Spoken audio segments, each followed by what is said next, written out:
vous lancer dans la musique du français, je vous propose un petit quiz qui vous permettra de voir si vous avez bien assimilé les données du kit de base. Il comprend 10 questions, chacune se référant à la vidéo à revoir en cas de séchage ou de plantage. Vous disposez d'une quinzaine de secondes pour trouver la bonne réponse avant que je vous la donne moi-même. Mais n'hésitez pas à cliquer sur pause s'il vous faut plus de temps. Quiz numéro 1. Dans la phrase « Le coq fait cocorico », les 4 O sont identiques, réponse A. Le premier O est différent des 3 suivants, réponse B. Ou les 3 premiers O sont différents du dernier, réponse C.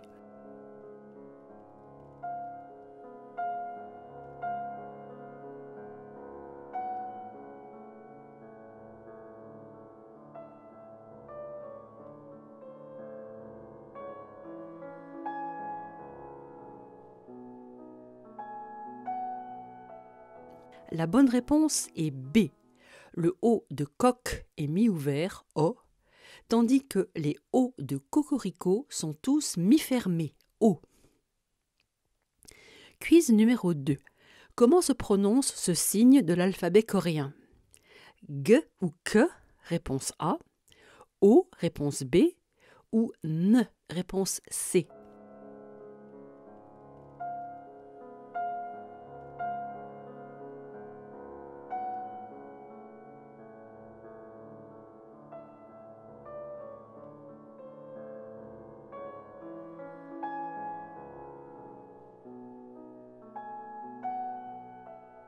La bonne réponse est A. Si l'on imagine un locuteur regardant vers la gauche, le signe suggère la langue, le trait vertical, positionnée à l'arrière du palais, donc à droite du trait horizontal, comme dans l'articulation des occlusives vélaires G et K. La notation des voyelles relève d'une toute autre logique.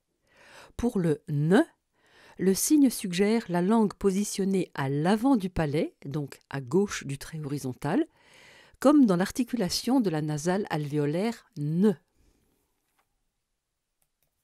Quiz numéro 3.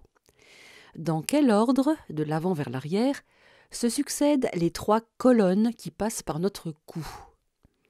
Colonne vertébrale, trachée, œsophage, réponse A. Œsophage, trachée, colonne vertébrale, réponse B. Ou trachée, œsophage, colonne vertébrale, réponse C.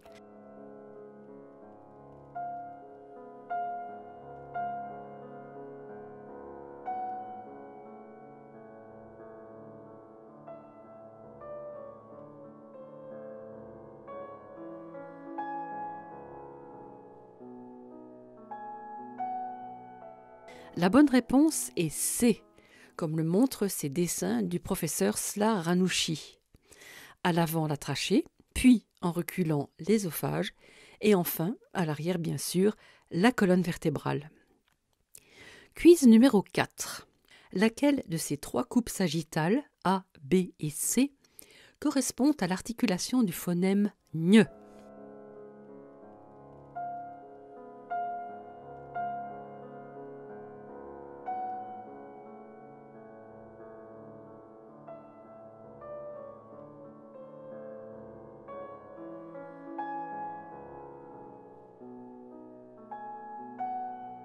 La bonne réponse est B, car dans la nasale palatale ñ, le voile du palais est abaissé, les cordes vocales sont bien en vibration et le dos de la langue crée une occlusion au niveau du palais. Tant qu'on y est, demandons-nous quels phonèmes produisent les coupes A et B. Dans A, le vélum est relevé, il ne s'agit plus d'une nasale. Il y a toujours une occlusion, mais cette fois au niveau dental. Et les cordes vocales sont aussi en vibration. Le phonème est donc l'occlusive dentale sonore D. Dans C, le canal est très resserré mais pas obstrué. C'est donc une fricative. Le resserrement se fait entre les alvéoles et le palais dur, tandis que les lèvres sont projetées en avant. Enfin, il n'y a pas de vibration glottale. C'est donc la fricative postalvéolaire sourde, ch. Quiz numéro 5. Quel est le mode articulatoire consonantique le plus fréquent dans le virlangue petit pot de beurre? Quand des petits pots de beurriseras-tu? Je me dépetits pots de beurriserai quand tous les petits pots de beurre se dépetits pots de beurriseront. Occlusion, réponse A. Frication, réponse B. Ou nasalité, réponse C.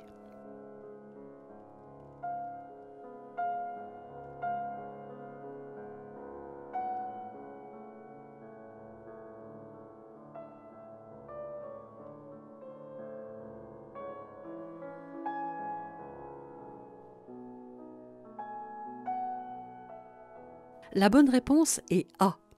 Sur les 48 consonnes que comprend ce virlangue, il y a 33 occlusives en rouge, 13 fricatives en bleu, un seul me et un seul le. À vous de le prendre en bouche. Quiz numéro 6.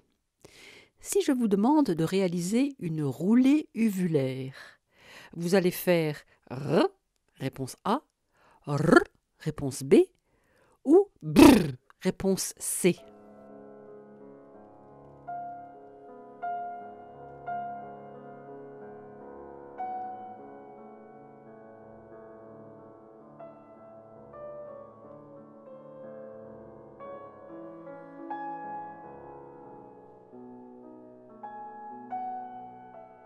La bonne réponse est A.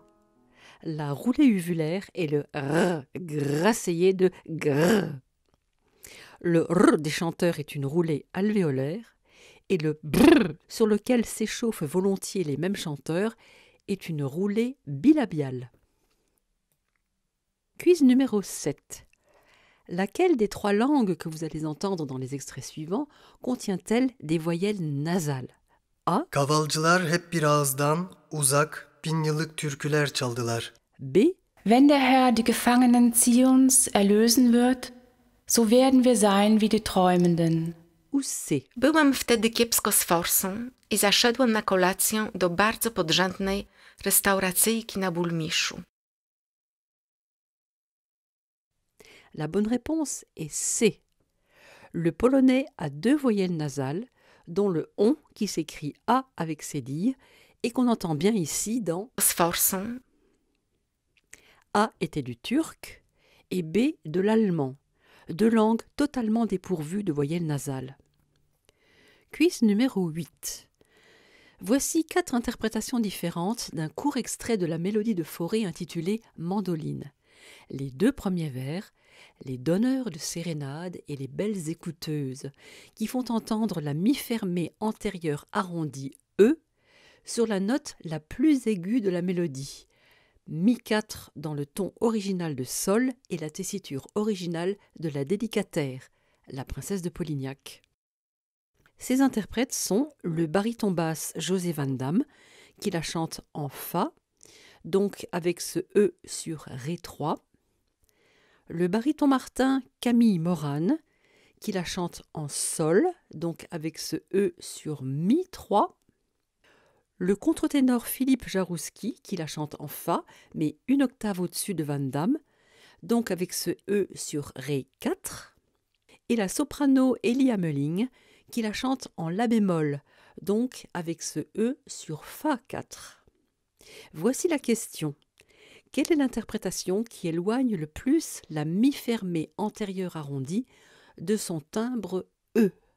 Les donneurs de sérénade et les belles écouteuses.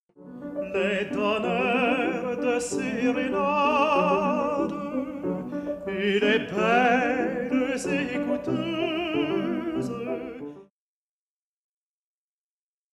Les donneurs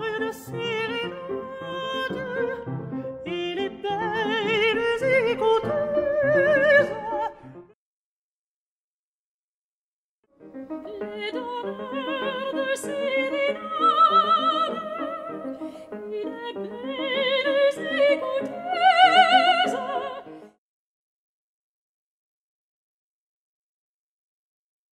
La bonne réponse est D. Chez Hamelin, le E est carrément ouvert en E.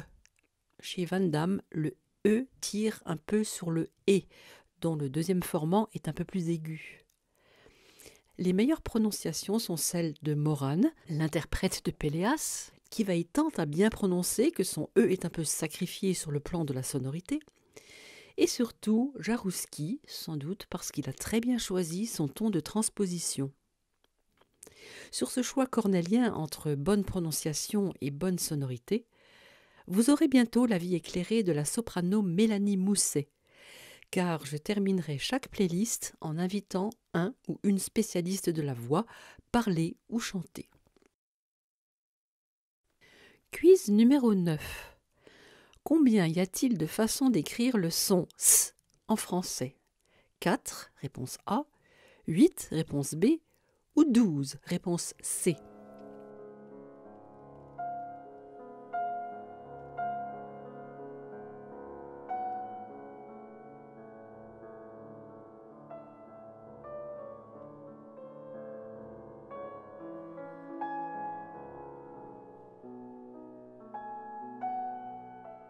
La bonne réponse est C, et merci à Arnaud Hout et Jérôme Piron, car cette question s'inspire de leur sketch « La faute de l'orthographe ». 12, donc S comme dans sucer, C comme dans sucette, 2 S comme dans session, CCD comme dans leçon, T comme dans mention, 2 C comme dans succion, SC comme dans scission, X comme dans 10, Z comme dans quartz, TH comme dans forsythia, SCD comme dans acquiesçon et STH comme dans asthme. Quiz numéro 10. Lequel de ces 3 titres de films célèbres, A. Les Tontons Flingueurs, B. La vie est un long fleuve tranquille et C. The Big Lebowski, se cache derrière l'une de ces 8 transcriptions phonétiques?